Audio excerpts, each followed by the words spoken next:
கிறிஸ்துவுக்குள் அன்பான காலைக்கு நிகழ்ச்சி நேயர்களே, மீண்டும் ஒரு விசை கூட உங்களோடு கூட இயேசுவின் நாமத்தில் இணைவதில் மிகுந்த மகிழ்ச்சி அடைகிறது.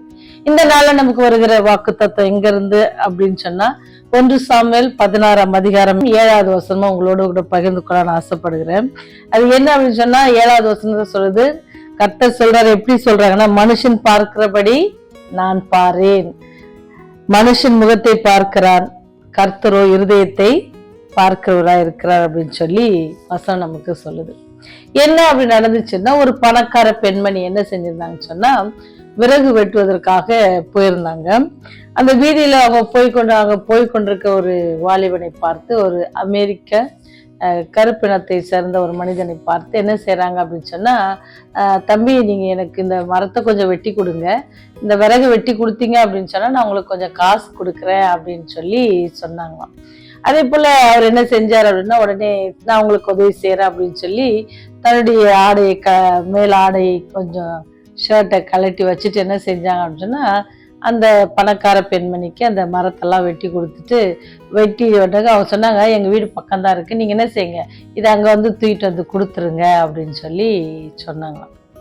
அப்படி சொன்ன உடனே அவரு சொன்னாரா, சரி பக்கம் தானே என்னால முடியும் அப்படின்னு சொல்லி, அதே போல அவர் என்ன செஞ்சாரா, அந்த விறகெல்லாம் கொண்டு போய் அந்த வீட்டுல வச்சுட்டு இப்படி திரும்பி வரும் பொழுது என்ன அப்படின்னுச்சுன்னா, அந்த வீட்டுல வேலை செய்யற பெண்மணி, வேலைக்கார பெண்மணி இந்த நபரை பார்த்து அப்படியே ஆச்சரியத்தோடு நின்னாங்களாம். பார்த்துட்டு அவர் போயிட்டாரு.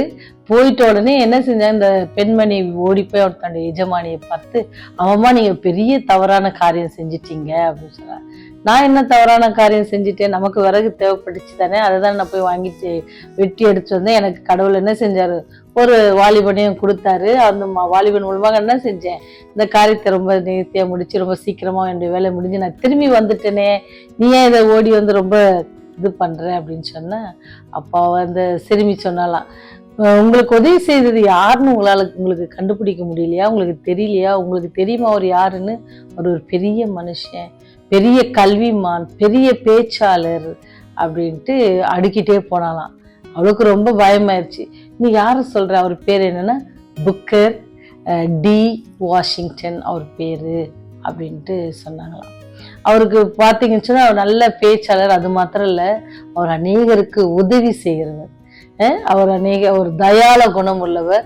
அவர் ஒரு பெரிய காலேஜ் நடத்தியிருக்கிறாரு, அல்லது ஃபர்ஸ்ட் அவர் ஆரம்பிச்சதோ சின்ன சின்ன பள்ளிக்கூடங்கள், அதாவது எப்படி சொல்லுவாங்கன்னா, தொடர்ந்து சும்மா ஒரு நேரம் உதவி பண்ணி விடுறதுல தொடர்ந்து வேலை செய்ய அந்த உதவி கரங்களை நீட்டி அநேகருக்கு என்ன செஞ்சிருக்காரு, கல்வியை என்ன செஞ்சிருக்காரு, தாராளமாக மனம் இறங்கி நிறைய பேருக்கு அவர் என்ன செஞ்சிருக்காரு, உதவி செஞ்சிருக்கிறாரு அப்படின்ட்டு இந்த சிறுமி வந்து அவங்க கிட்ட சொன்னோன்னே அவங்களுக்கு ரொம்ப பயம் ஆயிடுச்சு. ஐயோ நமக்கு யாருன்னு தெரியாம நம்ம வேலை வாங்கிட்டோமே அப்படின்னு சொல்லி மறுநாள் என்ன செஞ்சாங்க அப்படின்னு சொன்னா, அந்த கல்வி நிறுவனத்திற்கு இந்த பணக்கார பெண்மணி அங்க போனாங்களாம்.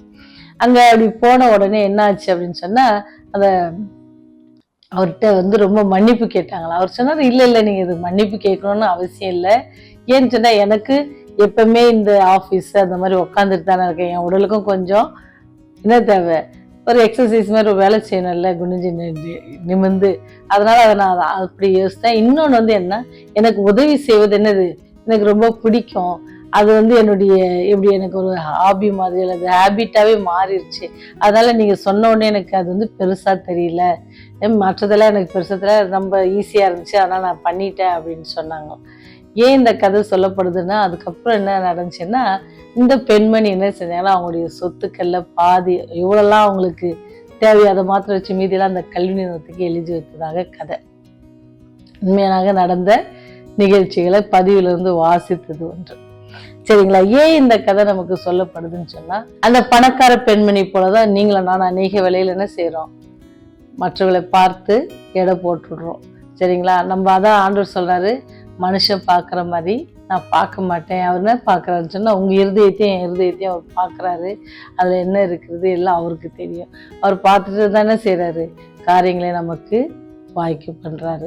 மனுஷன் பார்க்கிறது மாதிரி நான் பாறேன், மனுஷன் எதை தான் பார்ப்பான், முகத்தை பார்ப்பான், நான் என்ன செய்யறேன், இருதயங்களை பார்க்கிறேன் அப்படின்னு சொல்றாரு. அப்ப நம்ம இருதயத்தை நம்ம எப்படி வச்சுக்கணும், ஆண்டவர் பார்க்கிற மாதிரி நம்ம வச்சுக்கணுமா.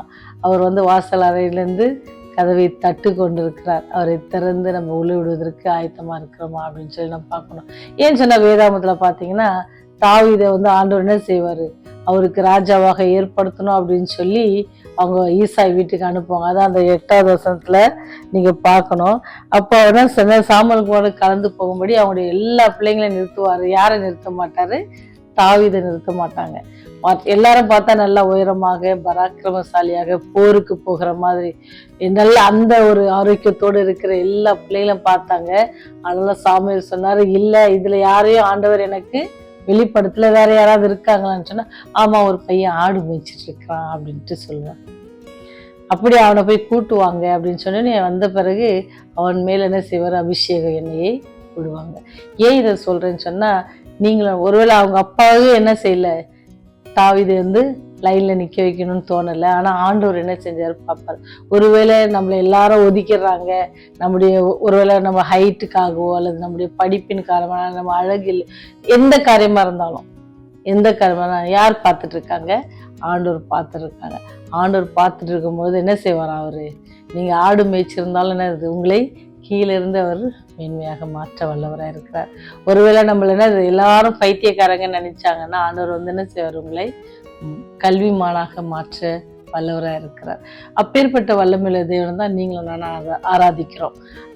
அந்த தெய்வத்தை அறியாத நிறைய பிள்ளைங்க இருக்கிறார். அவங்களுக்கு இப்பேற்பட்ட ஒரு தேவன் இருக்கிறார். அவர் உங்க முகத்தை பார்க்க மாட்டாங்க, உங்க இருதயத்தை பார்ப்பாங்க. அப்படி பார்க்கிற தெய்வம் யாராவது இருந்துச்சுன்னா நீங்க சொல்லுங்க.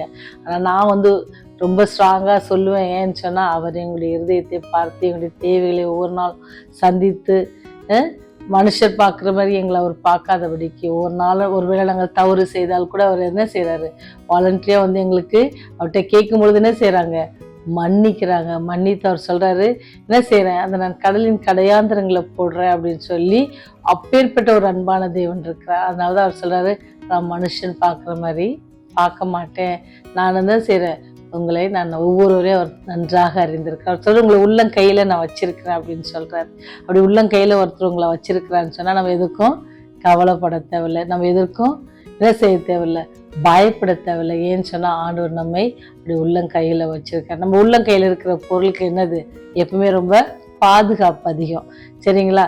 உள்ளங்கையில இருந்தோம் அப்படின்னு சொன்னா பாதுகாப்பு நமக்கு அதிகமா இருக்கும். அந்த பாதுகாப்பு கொடுப்பதற்காக ஆண்டவர் உங்களையும் என்ன செஞ்சிருக்காரு, ஒவ்வொரு நாளும் பாதுகாத்து வருவார். விசுவாசிக்கிறீங்களா? கண்டிப்பா அது நம்ம வாழ்க்கையில ஒவ்வொரு நாளும் நம்ம அனுபவிக்கிறோம். அதனாலதான் இன்னைக்கு நமக்கு வருகிற வாக்குத்தத்தம், நான் மனுஷன் பார்க்கிறபடி உங்களை பாரேன், உங்களுடைய தேவைகளெல்லாம் நான் சந்திப்பேன், கவலைப்படாதீங்க.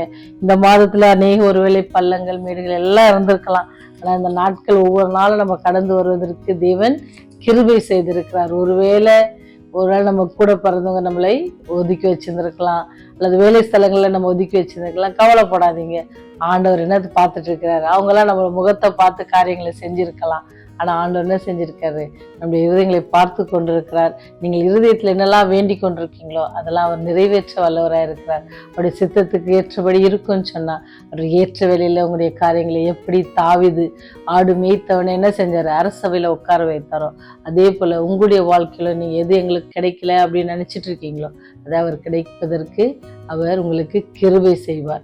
அது ஆண்டவருக்கு பிரியமா இருந்துச்சு அப்படின்னு சொன்னா கண்டிப்பா அதை உங்களுக்கு வாய்க்க செய்வார் என்பதுல எந்தவித சந்தேகம் இல்லை. அப்படி நீங்க விசுவாசிப்பீங்கன்னா என்னோட கூட ஜெபத்துல சேர்ந்து உங்களை நான் ஜெபிக்கும்படி கேட்டுக்கொள்கிறேன். ஜெபம் செய்வோம். வானாதி வானங்களில் வீற்றிருந்து பூமியின் மனுமக்களை கண்ணோக்கி பார்க்கிறதான பரலோக தந்தையே, இந்த நாளிலும் கூட ஆண்டவரே, மனுஷன் பார்க்கிறபடி நான் உங்களை பாரேன் என்று சொல்லி நீர் எங்களுக்கு கொடுத்த வாக்குத்தத்தத்துக்காக நன்றி ஆண்டவரே. நீர் எங்களை கண்ணின் மணி போல பாதுகாத்து ஒவ்வொரு நாளும் என்னுடைய இருதயத்தின் வேண்டுதல்கள் வாஞ்சைகள் எல்லாவற்றையும் நிறைவேற்றி தருவதற்காக நன்றி செலுத்துகிறோம் ஆண்டவரே. உடைய கிருபைக்காக நன்றி செலுத்துகிறோம் சாமி. இந்த நாளிலும் கூட விசேஷமாக ஆண்டவரே குழந்தை பாக்கியத்துக்காக காத்து கொண்டிருக்கிற பிள்ளைகளுக்காக செபிக்கிறோம் தகப்பனே. ஆண்டவரே ஏற்ற வழியில் அந்த பிள்ளைகளுக்கு ஒரு குழந்தை பாக்கியத்தை நீங்க கொடுக்க வேண்டுமா அவருடைய பாத்துல கெஞ்சி நிற்கிறோம் ஆண்டவரே. இருதயத்தை பார்க்கிற தகப்பனே, அவருடைய தேவைகளை அறிந்திருக்கிறவரே, உண்மை நம்பி உம்மிடத்துல கேட்டா எங்களுக்கு கிடைக்கும் அப்படின்னு சொல்லி வாஞ்சையோடு ஒவ்வொரு நாளும் வேண்டிக் கொண்டிருக்க பிள்ளைகளுக்காக செபிக்கிறோம் தகப்பனே. அவளுக்கு ஏற்ற வேலையில ஆண்டவரே நீரே கிருபையா இருந்து அவர்களும் இந்த உங்களுடைய கரத்திலிருந்து அந்த பரிசு பொருளை பெற்றுக்கொள்ளும்படி அவளை தகுதிப்படுத்த வேண்டுமாய் எஞ்சி மன்றாடுகிறோம் சுவாமி. அது மாத்தல்லாதபடி ஆண்டவரே பள்ளியில படிக்கிற ஒவ்வொரு பிள்ளைகளுக்காக ஜெபிக்கிறோம். புதிய கல்வி ஆண்டிலே ஆண்டவரே பிள்ளைகள் எல்லோரும் பள்ளிகளுக்கு சென்றிருக்கிறாங்க சுவாமி. படிக்க புதிய கிளாஸுக்கு போயிருப்பாங்க தகப்பனே. அதில் நல்லபடி படிக்கவும் அங்கே வருகிற அவள் ஆசிரியர்கள் எல்லாம் அவளுக்கு பிடிக்கத்தக்கதாகவும் அதிலிருந்து அவள் பாடங்களை நல்ல பாடங்களை கற்றுக்கொள்ளத்தக்கதாகவும் கிருபை செய்யுங்க சாமி. ஒருவேளை ஞானத்தில் குறைவுள்ளவர்களாக இருப்பாங்கன்னு சொன்னால் பரலோகத்தின் தேவன் அவர்களை ஞானத்தினால் நிரப்பி ஆண்டவரே இந்த உலகத்தில் ஆண்டவரே அவளை சாத்தானி சோதனை இதிலும் சிக்கி கொள்ளாதபடிக்கு அவளை பாதுகாத்து சிறு வயதிலிருந்தே அறிகிற அறிவில வளர ஒவ்வொரு பிள்ளைகளுக்கும் ஞானத்தையும் புத்தி அதிகமாக நீங்கள் தர வேண்டுமா எஞ்சி மன்றாடுகிறோம் சாமி. ஒருவேளை அறியாதபடிக்கு இருக்கிற ஒவ்வொரு குடும்பங்களுக்காக செபிக்கிறோம் ஆண்டவரே. ஒருவேளை அறிந்தும் கூட உண்மை விட்டு பின்வாங்கி இருக்கிற குடும்பங்களுக்காக கூட செபிக்கிறோம். எல்லோரையும் மந்தைக்குள்ளே சேர்த்து கொள்ள வேண்டுமா எஞ்சி மன்றாடுகிற தகப்பனே. இந்த செய்தியை கேட்கிற ஒவ்வொரு குடும்பத்தையும் ஆசீர்வதிங்க. அவருடைய தேவைகளை சந்தித்தள்ளுங்க. அவருடைய பிள்ளைகளை ஆசீர்வதிங்க. அவருடைய பேர பிள்ளைகளை ஆசீர்வதிங்க சுவாமி. ஒவ்வொருவரையும் தனித்தனியாக பேர் ஆசீர்வதித்து உடைய ராஜ்யத்துக்காக ஆண்டவரே வாழ்கிற ஒவ்வொரு நாட்களும் ராஜ்யத்துக்கு பிரியமுள்ள பிள்ளைகளாய் வாழ அதில் நாங்கள் பங்கு பெறுவதற்கு எங்களை நாங்கள் பக்குவப்படுத்தி கொள்ள எங்களுக்கு உதவி செய்யுங்க சுவாமி. அதுக்கு தடையா இருக்கிற எல்லா காரியத்தையும் எங்களுக்கு நாங்கள் அப்புறப்படுத்துவதற்கான பலத்தையும் எங்களுக்கு தர வேண்டுமா எஞ்சி மன்றாடுகிறோம் தகப்பனே. ஒவ்வொரு நாளும் அதிகமாக நெருங்கி ஜீவிக்கிற ஒரு ஜீவியம் செய்ய நீ எங்களுக்கு உதவி செய்யுங்க சாமி. உடைய ராஜ்யம் அதி சீக்கிரமாக வரப்போகிறது தகப்பனே. அந்த ராஜ்யத்துல இதோ எங்கள் ராஜா இவருக்காக காத்திருந்தோம் இவர்கள் கலிக்கிறோம் என்று சொல்லுகிற அந்த கூட்டத்துல நாங்களும் எங்களால் ஆதாயப்படுத்தப்பட்ட மக்களும் இந்த செய்தியை கேட்கிற பிள்ளைகளும் இந்த செய்தியை கேட்டு அநேகருக்கு சொல்லுகிற ஒவ்வொரு பிள்ளைகளும் அதுல சேர நீர் கிருபை செய்தல் வேண்டுமா இயேசுவின் வழியை ஜெபிக்கிறோம் ஜீவனுள்ள பரலோக பிதாவே. ஆமேன் ஆமேன்.